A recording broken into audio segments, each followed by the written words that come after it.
Now, Iran is offering to sell weapons in exchange for crypto, which is a good excuse for me to explain briefly, in very layman terms, what US sanctions are. Now, you hear a lot about sanctions, the UK sanctions someone. It always seems like all the Western countries are the ones that have the power to sanction people, and it doesn't go the other way around. Quite interesting. What are sanctions? I'm not going to go into like the kind of dictionary definition, just to give you an example that makes sense. Why exactly would Iran be selling weapons in crypto? Because they want to bypass US sanctions. How does that work? So currently right now, the US dollar is the reserve currency all around the world. So when companies do business internationally, they always do their business in dollars. And that means you need access to dollars to be able to complete the transaction. Because if I buy something from you, I'm going to buy it for, you're going to sell it to me for $500,000. If I'm making money in pounds, I have to use my pounds to buy dollars to then pay you those dollars. I can't pay you in pounds because that's not the denomination we agreed for, that kind of thing. So when a country gets hit with sanctions, and there are different types of sanctions, but usually what sanctions do at the basic level is actually more of a reputational risk problem. So banks are very sensitive to sanctions because that could mean you get shut off from SWIFT, which is basically the company that processes payments between banks.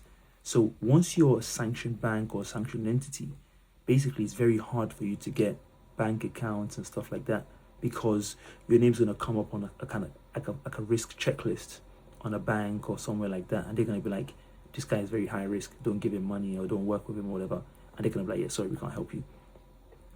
Theoretically they could, but the risk is just too much for them because that then puts them at risk of breaching US sanctions, and they get cut off from the US market and all that kind of stuff. So again, there's different type of sanctions. They can be like individual sanctions, which again is just like you become so risky for a bank that they don't want to take you on as a client. When a country gets sanctioned, what usually happens is that banks in those countries get targeted and say, like, if you're a bank in the Netherlands, you can't work with that bank. So if an Iranian company wanted to buy something from a company in the Netherlands, what they would do is like they would have an Iranian bank that will facilitate the transfer of money from Iran to the Netherlands bank. So I'm in Iran, I want to buy some medical equipment from the Netherlands that cost $5 million. I'll put my Iranian money in my Iranian bank. They will then buy dollars and they will then send it to you, the seller. You get the money in dollars, you then sell it to me. Because the bank in Iran is hit by US sanctions, the bank in the Netherlands is not going to work with that bank. So now, as an Iranian person, it's difficult for you to get access to dollars because no one's going to sell it to the people you can work with. And also because you're Iranian, once you try to do that maybe through another country, your country's going to come up like Iranian, very likely subject to sanctions, do not work with them. Then it gets very long. If you sell it in something like crypto, then you haven't got that problem because crypto is all meant to be anonymous and smoke and mirrors and that kind of stuff. And you can then find a way to convert that to, I don't know, your own currency or something like that, should you please, or maybe Chinese yuan or something like that, something you can actually use. So that's kind of roughly how sanctions work. Not the most, incisive definition, but gives you an idea of essentially why it makes it so difficult. Now, the last thing to say about sanctions is that they are illegal. The way we use them in the West, you wouldn't know that, but unilateral sanctions by one country on another country is illegal because only countries that have power do that. Like Iran can't sanction the US because relative power is very low for them.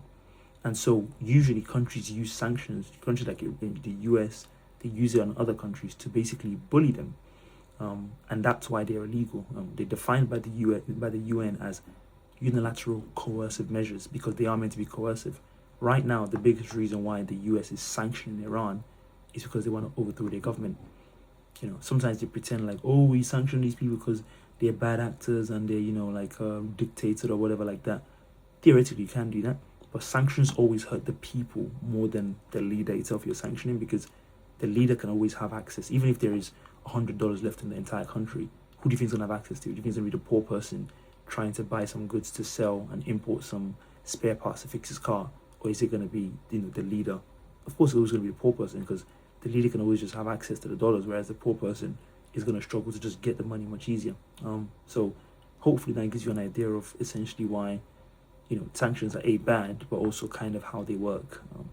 I want to do maybe a bit more on this. I said I wanted to do more explainers, so if you think you need a bit more specific examples or you want to clarify that anyway, do leave a comment on this, but also leave a comment if you found it useful and informative as well.